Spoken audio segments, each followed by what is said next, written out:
শীতের পালং শাক, চিংড়ি আর শীতের বড়ি আলু দিয়ে শুকনো শুকনো করে ফ্রাই করব। এগুলো একটু ভেঙে নিলাম, বড়িগুলো একটু লাল লাল করে ভেজে নিলাম, লাল লাল হয়ে গেলে তুলে নিলাম। চিংড়ি মাছ ফ্রাই করলাম, জিরে ফোড়ন দিয়ে ওর ভিতরে লঙ্কা, আদা ছোটো ছোটো গ্রেট করে আর রসুন গ্রেট করা দিয়ে একটু ভেজে নিলাম।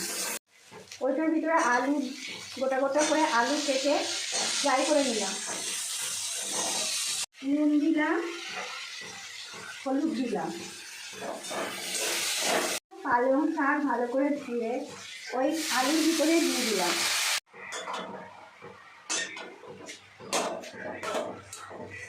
চিংড়ি আর বড়িগুলো দিয়ে দিলাম। জলটা শুকিয়ে গেলে নামিয়ে নেব। একটু শুকনো শুকনো করে নামাতে হবে, তবেই টেস্টি লাগবে। হয়ে গেল চিংড়ি বড়ি দিয়ে পালং শাক ফ্রাই। আপনাদের যদি ভালো লাগে এই রেসিপিটা রান্না করে খাবেন এবং আমাকে কমেন্টে জানাবেন কেমন হয়েছে। লাইক, শেয়ার, কমেন্ট করবেন।